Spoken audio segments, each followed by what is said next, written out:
The world is a beautiful but challenging place to live. And let's face it, life hits hard sometimes. So if you find your hopes and dreams and mental well-being needs a boost, you're tuned into the right podcast. Welcome to Inspire Us with your host, J. Paul Nadeau, a former hostage negotiator turned motivational speaker and acclaimed author of Take Control of Your Life.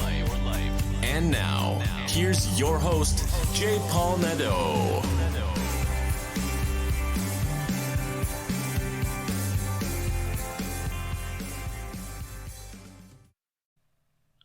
Hello, everyone.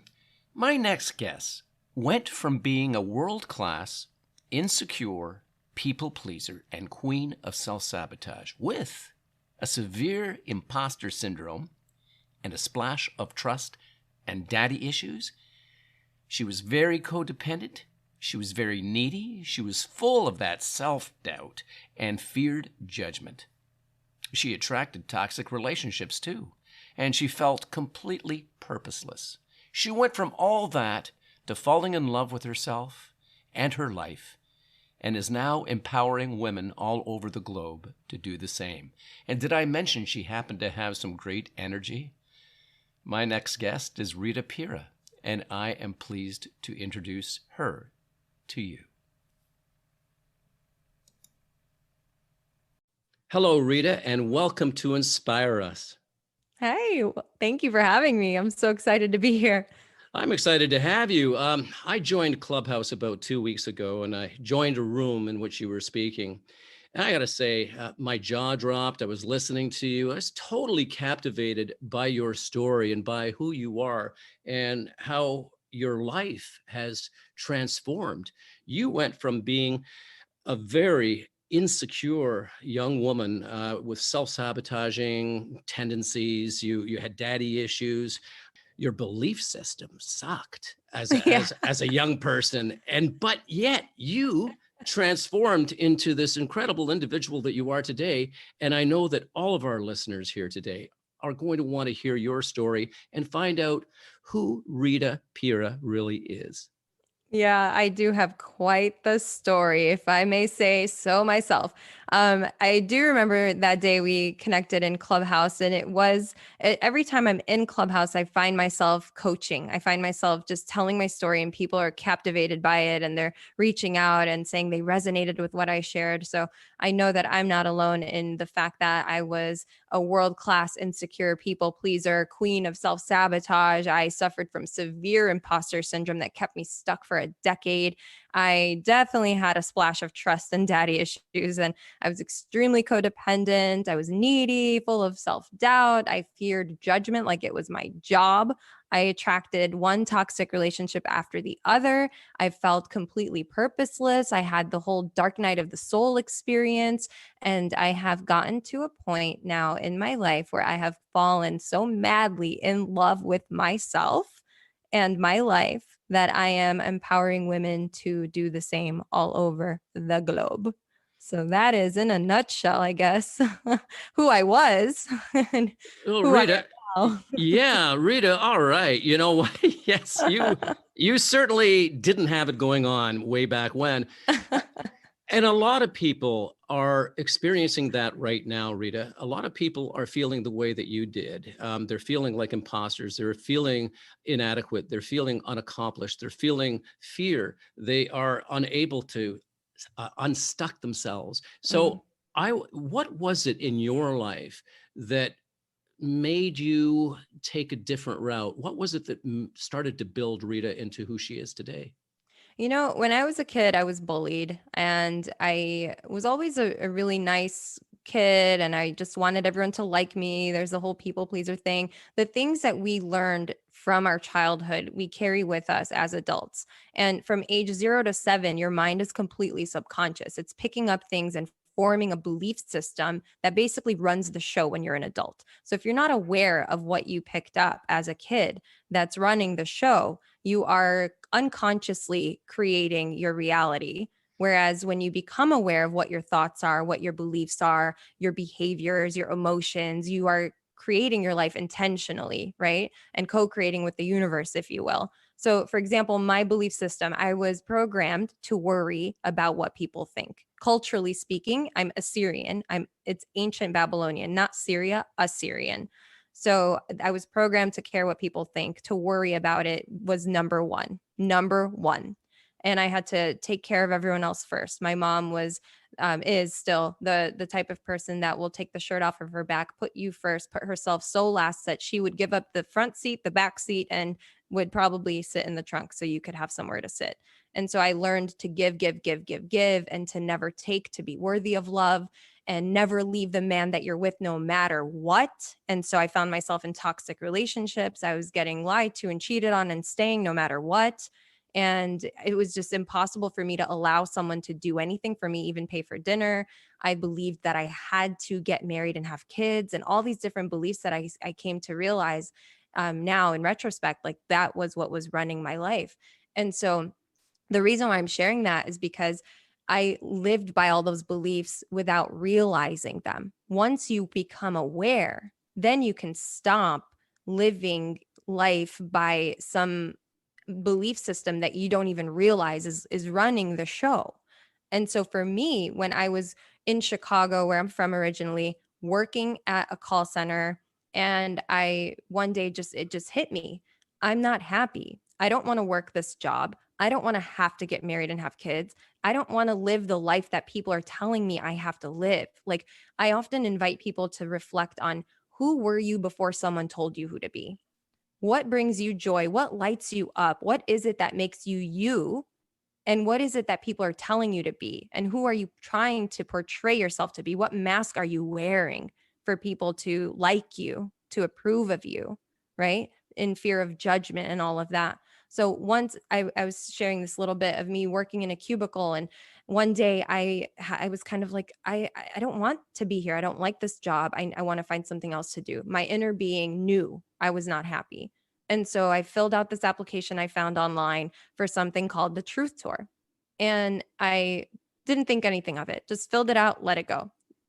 I get a phone call. They go, "Hey, congratulations. We want to set up a phone interview with you, 15-minute phone interview." I'm like, "Cool, let's do it." Set that up. Again, a month later, "Congratulations. You made it to the next round. We want you to send in a 3-minute video of yourself." Cool, I'll do that. Done. "Congratulations, you made it to the next round. We want you to fly to New York to audition in person." And I'm like, "Okay, cool, awesome. See you there."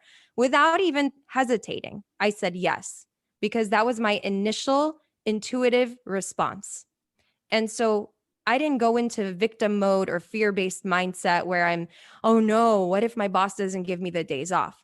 Oh no, I don't have the money for this. Oh no, what if I don't get it? And then I'm just wasting money flying, traveling, getting there, hotel, all the things. Who knows what could happen," right?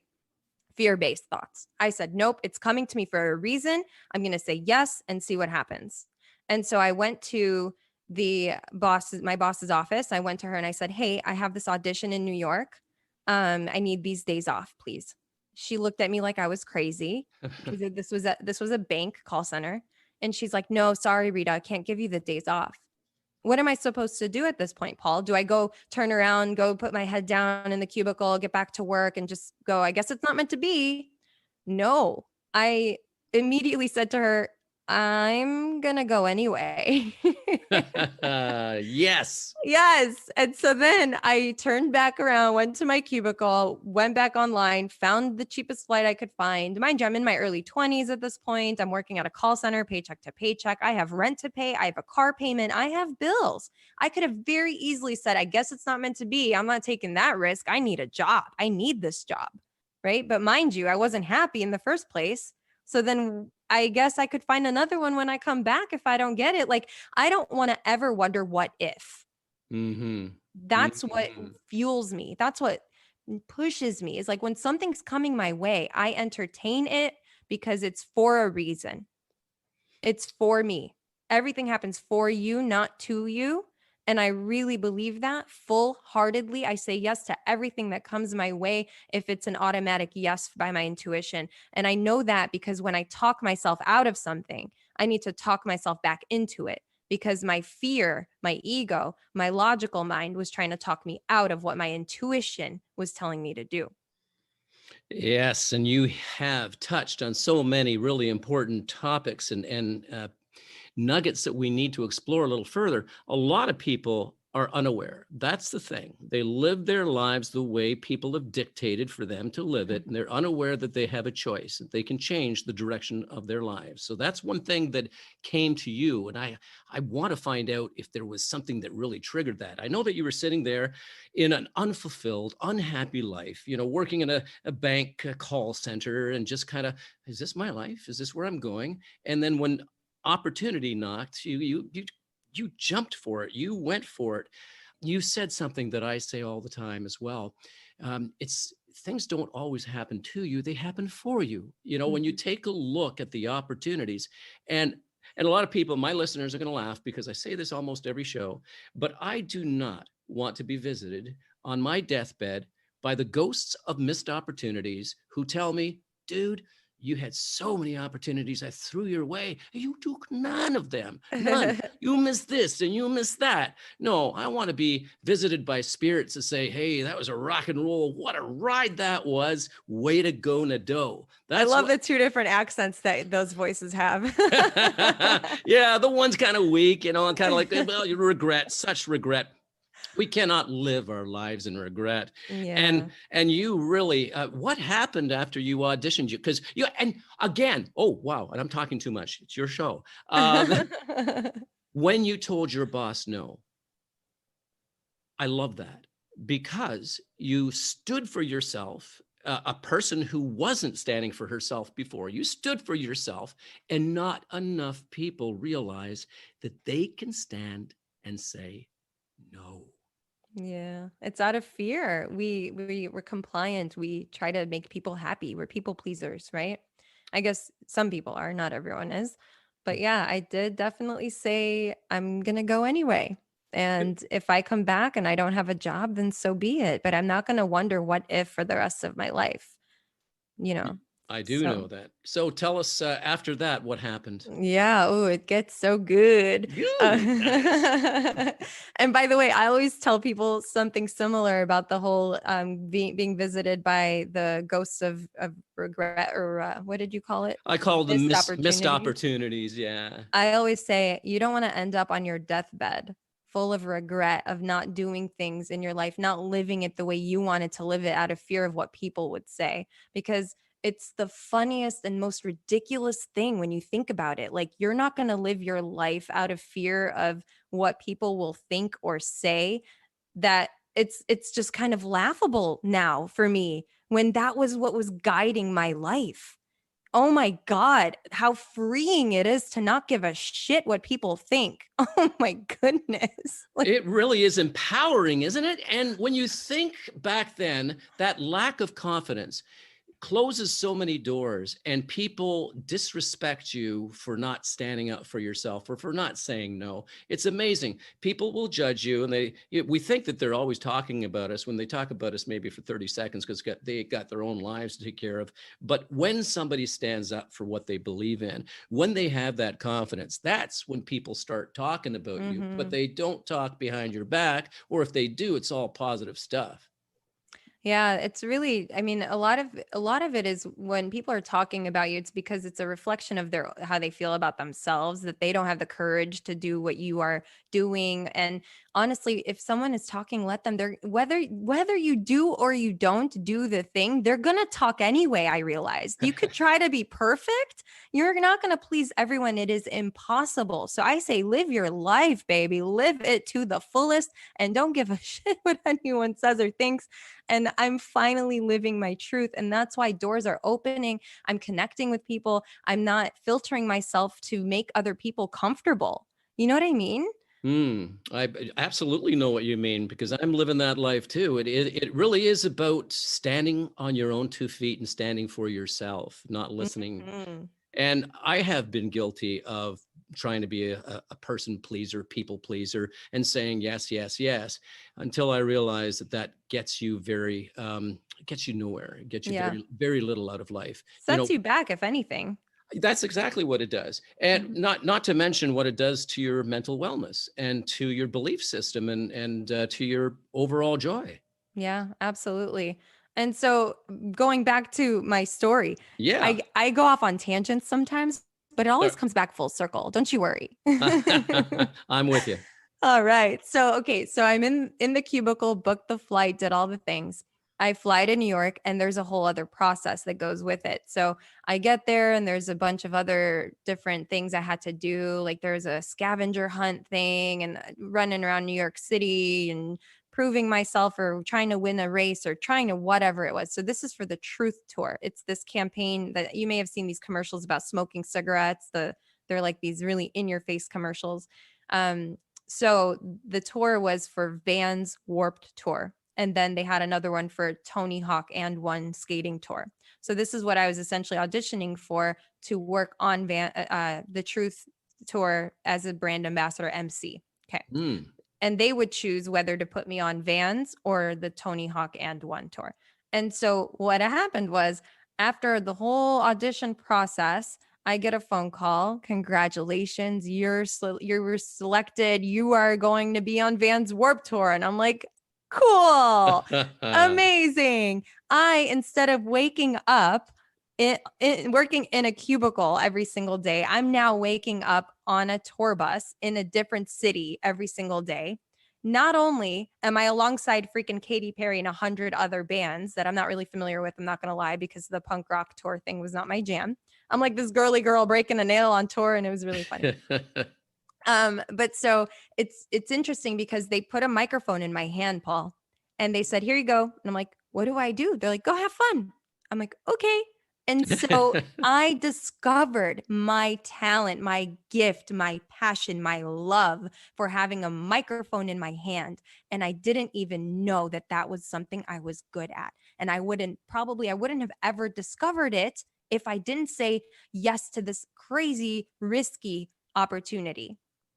And so I discovered that is a gift, that I'm good at that it lights me up. The second the mic was passed to somebody else, I was like, "Can I get it back, please?" Like it lit me up. And after the tour was over, it was a 3-month tour. I woke up in a different city every day and I'm just living this rock star life instead of being in a cubicle, miserable day after day after day. Right. And it's like, you're not here to be miserable. You're not here to suffer. You are here to live an exciting, amazing life. You're here to unfold. Just go with the flow. Let magic happen. Meet new people. Have experiences. You're not here to be miserable and work and pay bills and then die. That's not what life is about. See, and so once I realized that and being on this tour, I got a taste of magic. I was like, whoa, what else is out there for me? This is cool. And so then I went back to Chicago and I'm unpacking my suitcase and my soul was dying a little as I'm taking every shirt out. I'm like, no, no. How do I do this? How do I go back to normal life? This is not, no, I don't want to do this. And almost immediately, it's like me having that conversation within myself, my own head. My phone rang and it was someone from tour. And this guy goes, "Hey, we're doing a show in Vegas. You want to come?" What do you think I said? Oh, let me think here. I'm not a thing for too long. You said, when do I arrive? Yes. I was like, yes, duh, of course, absolutely. Because I've developed now a confidence in saying yes to whatever, because now I've got a small win, right? It was a big win, but really, I mean, as you say yes to things, you develop a confidence and more of a comfort kind of, it becomes a new comfort zone for you to trust that when you say yes, it'll be fine. It'll be fine. And so I was like, okay, yeah, totally. And I booked a flight, started repacking for Vegas. I go for 3 days, 3 days. On my third day, hour before my flight, suitcase in hand, standing in front of the MGM Grand waiting for the shuttle to take me back to Chicago. And I felt my soul dying a little again. I was like, no, you don't have to go back. I said, who said that? Who said that? You don't have to go back to Chicago. Who said that? Like, wait, I don't have to go back. Palm trees, pool parties, beautiful weather, Chicago. I don't want to go back to Chicago. So then I was like, I'm going to stay. But you don't have anywhere to stay. You don't know anybody here. You don't have it. What are you going to do? Shut up. I'm staying. Like, it's like this internal dialogue, like between your intuition and your logical mind. right? It's like your intuition's like, play, have fun, say yes, do shit, have fun, live your life. And then your logical mind is no, no, no. And it's that voice of reason or your mom or your dad or whatever programming you have of what you believe is what you're supposed to do. And so I turn around, I go to the bellhop and I go, "Hey guys, can you watch my suitcase for me real quick, please?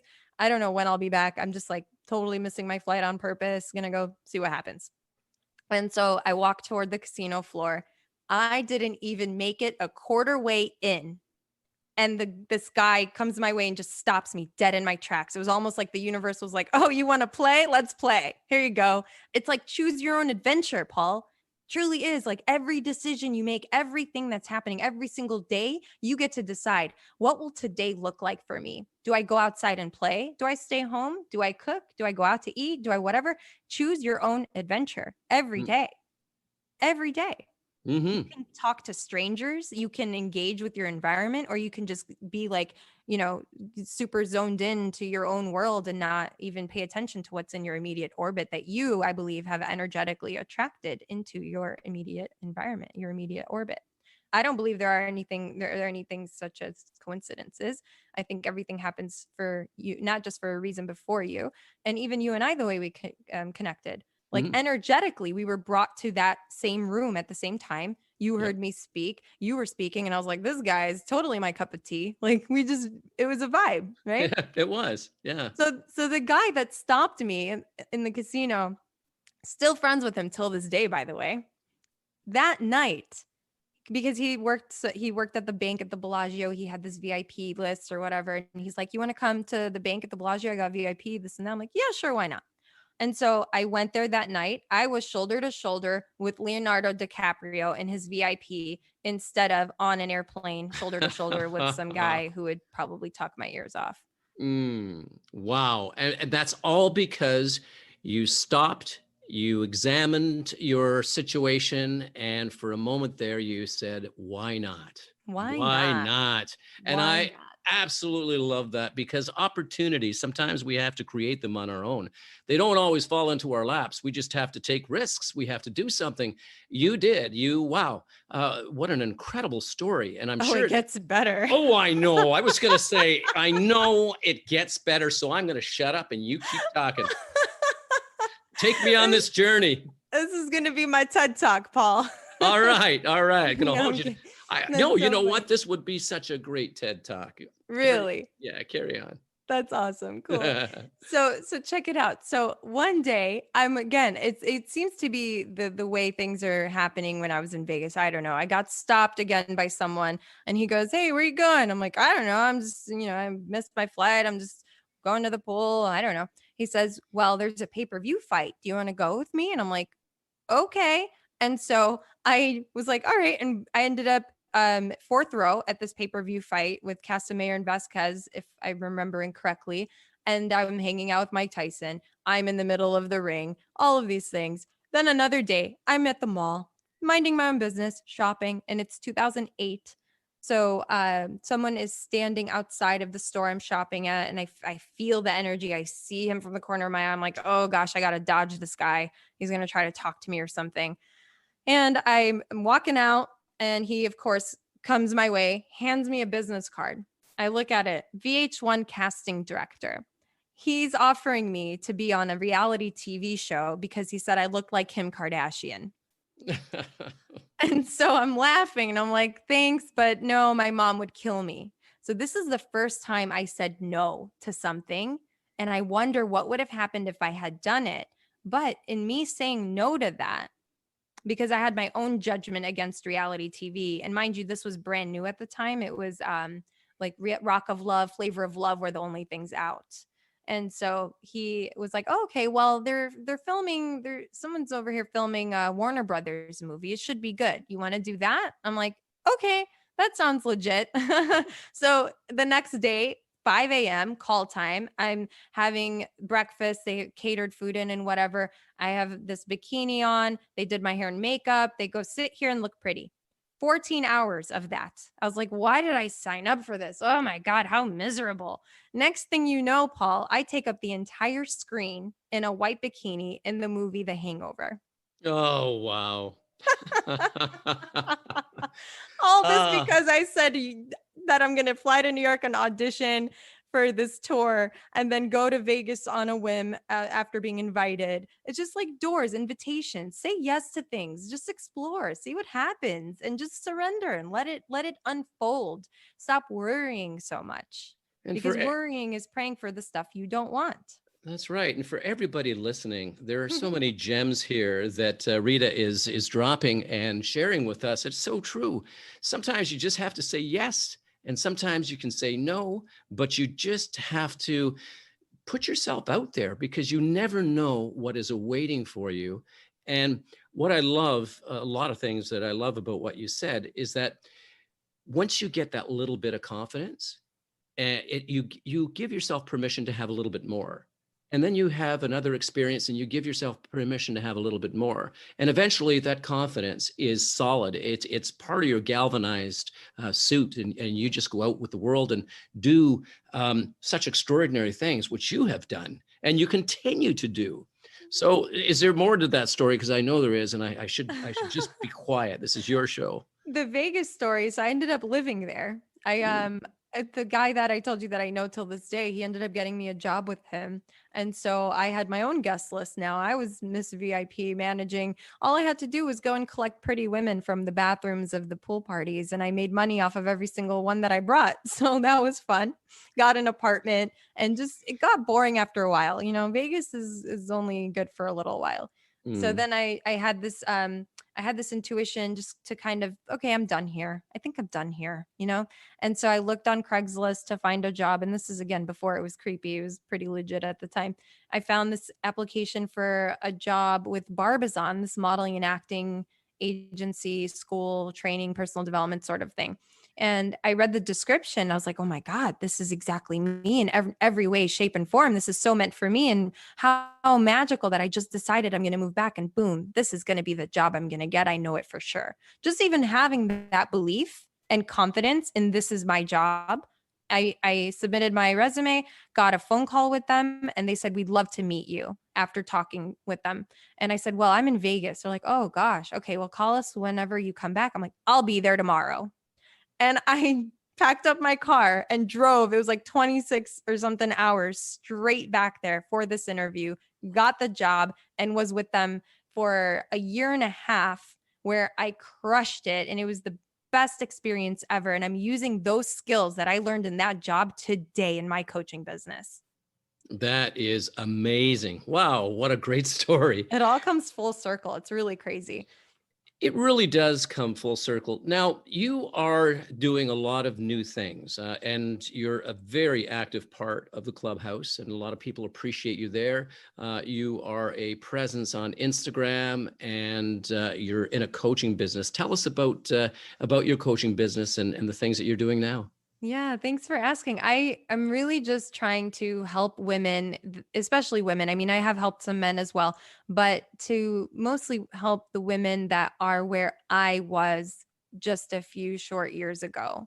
And that's in health and wellness, in your mindset, in all the things I mentioned in the beginning, the self-sabotage, the people pleasing, the imposter syndrome, the self-doubt, the fear-based mindset, fearing judgment, codependency, feeling like you need to be in a relationship with someone to feel whole, and just purposeful feeling like you don't have a purpose, and helping you to basically heal all the things that you don't even know that you subconsciously are harboring from your childhood, or your limiting beliefs and your subconscious fears, whatever is running the show, running your life, to help you to figure out what those things are by looking at what your current life experiences are reflecting, and then working your way backwards. Like, why am I creating this life experience? Because your human experience is a result of what you consume through your eyes, your ears, and your mouth, and what your thoughts are creating, essentially.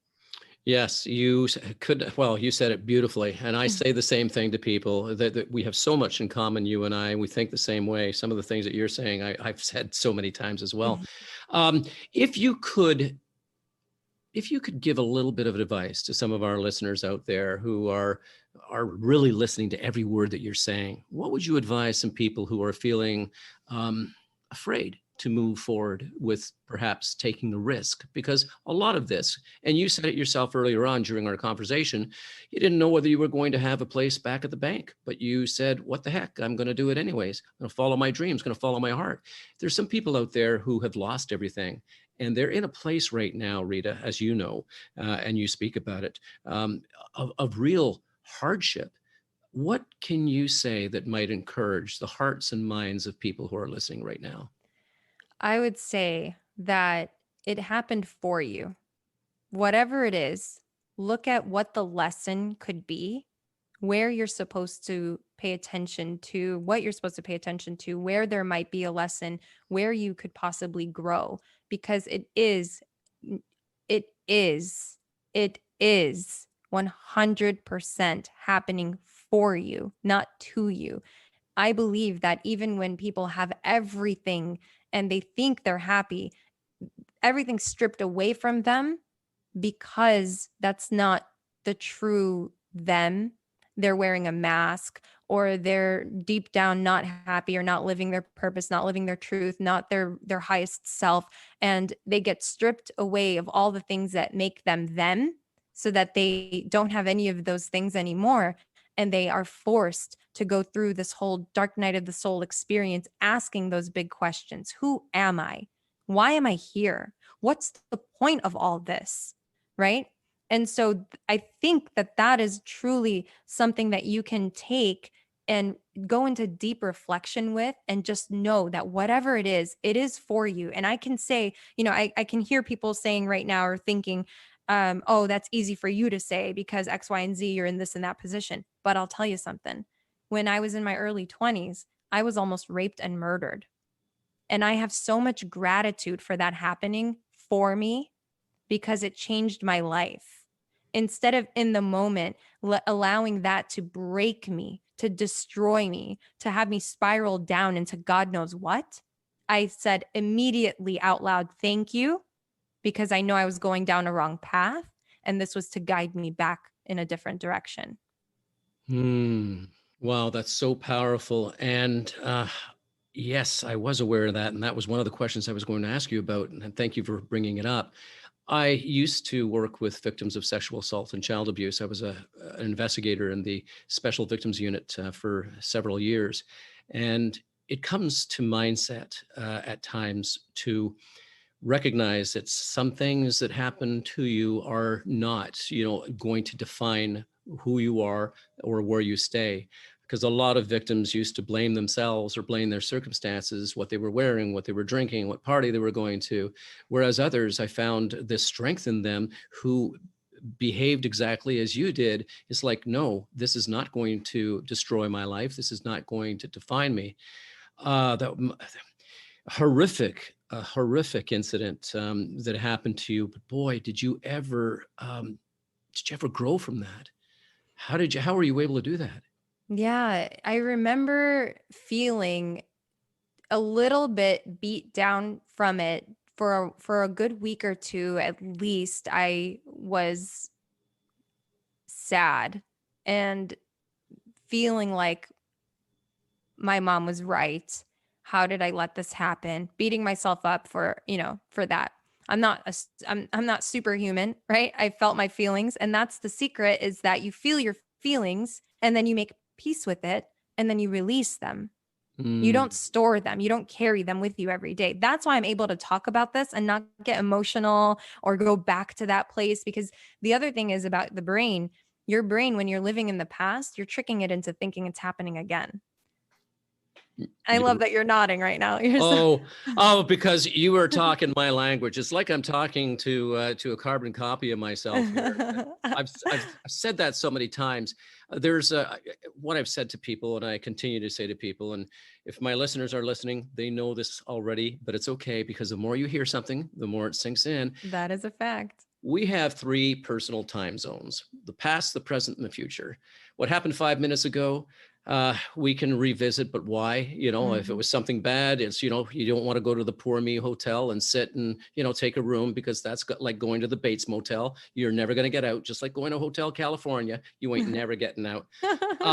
So what happened 5 minutes or 5 years or 15 years down the past happened. Nothing you can do to change it. And as you said so eloquently, let it go, because it cannot define you. Now, I'm going to skip the present at the moment. So I talked about the past, the future.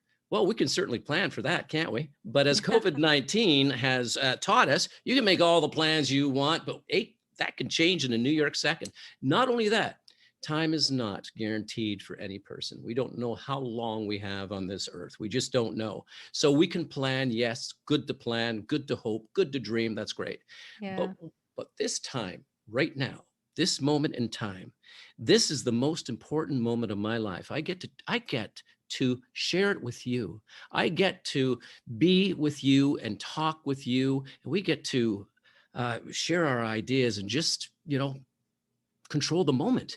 And so that's why a lot of people who live in the past will never find happiness. A lot of people who live in the future and think about outcome are missing what's most important right now.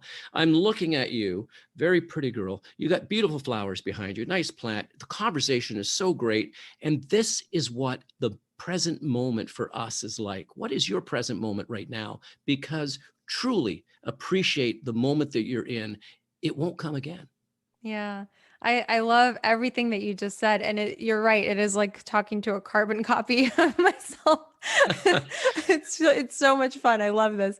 But so when we're talking about the past and the present and the future, I always say that when you're thinking about the past, you're tricking your brain into thinking it's happening again. Then what you're doing is you're creating all those emotions back up, and your body is going to basically fall right back into where you were. So you feel heated when you're telling the story. You'll tell it to whoever will listen. You're emitting that same energetic frequency. You're attracting more of that into your life. And when you bring yourself into the present, that is when you get to take a look at everywhere that you are, everything that's around you, the fact that you're able to walk and talk and see and hear. The birds are flying in the sky. The sky is beautiful. No matter what, the sky is blue, whether it's cloudy or not. The sun is there. The sky is blue. The clouds are covering it, whatever, it's still there. All these beautiful things around you, the trees we take for granted, the magnificence of the thing that is a tree. Have you ever stopped to just look at the trunk of a tree and go, damn, like how? Right? Like seriously, that is being in the present moment for me. I love observing everything in nature. I take my shoes off and I dig my toes into the soil and the sand at the beach, and just I take in my environment every single day. And that is me being in the present moment. And with the future, when you're thinking about trying to make something happen, that's the whole thing of COVID and what you were mentioning in the future. When you're worrying about the future or trying to make something happen, you're forcing it. It's not going to flow. And whatever you want to happen and you're forcing, you're basically working against the flow, and it'll just blow up in your face, or whatever's meant to happen will eventually happen. So I try to teach people to just surrender, to know what it is that you want, and to feel that it is possible and that it'll come, but the how is not something to worry about. Just know that whatever it is that you want, the outcome that you want will come, either that or better, but surrender the how. Surrender the how you're going to get there. Don't worry about that part. And that's the future tripping that we do. Like, oh, my future has to look like this. And you worry. And when you're thinking about these thoughts that are worrisome, that are fearful, you're attracting more of that into your life. You end up getting exactly what you're afraid of. Right. Yeah. Isn't that so true? A lot of people are just focused on outcome. And by being focused on outcome, they are missing the journey. Not only are they missing the journey, they're missing using the energy, as you described, the energy of putting it into the now. Yeah. My cousin teaches high performance people, race car drivers, athletes or whatever, about mindset. And that's what he says. He says, if you're thinking about winning the game, you're not playing the game. I love that. Yeah. That's good. Yeah. I thought it was just absolutely brilliant, because it's true. I was listening to a motivational speaker and an athlete, and he said the same thing. He says, right before I go out on the court, he says, I'm not thinking about who's going to win the game. I'm just kind of meditating for a few moments before. I'm listening to a little bit of music or whatever, and I am going to go and I'm going to be in the moment, because that's what I know how to do. That's when my knowledge, skills, and ability can be used. He says, if I worry about the outcome, he says, I have no control over that. And we have to remember that there are certain things we cannot control, like COVID-19. We can't control the outcome of COVID-19. We don't know if we're going to catch it, whatever, what it's going to do. But what we can control is what we do about it for our lives, like washing our hands and wearing our masks and maintaining a social or a physical distancing. So those are the things that we can control. Let's focus on the things that we can control. Yeah, and take some vitamin D and vitamin C, make a green juice and all the good things. Flood your body with immune boosting things, I would say. I would too. And listen, I have absolutely enjoyed every moment talking with you here today, and you've just dropped such wonderful pieces of motivation that we can use. And thank you. How can people reach out to you, Rita? How can they get a hold of you as a coach? Where can they go to know more about you? And I'm going to leave it in the notes as well. Awesome. Thank you. Yes, this has been such a joy. I love this. So you can find me all over social media, almost every single platform, especially Instagram and Clubhouse would be at Raw Vegan Rita. And my website is just my name, ritapira.com. And in my Instagram bio, I do have a coaching application that I'm offering a free group coaching session once a month. So if you fill that out, you'll be contacted to join. And I would be happy to help anyone who feels like they resonated with anything that I shared today. And I answer all of my DMs myself. So thank you. Thank you, Rita, for coming on. It's been an absolute pleasure. Thank you.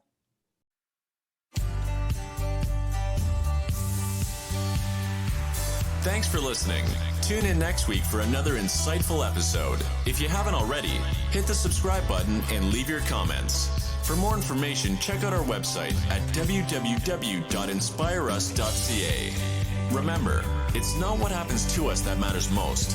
It's how we respond to what happens to us that does. Stay strong and resilient.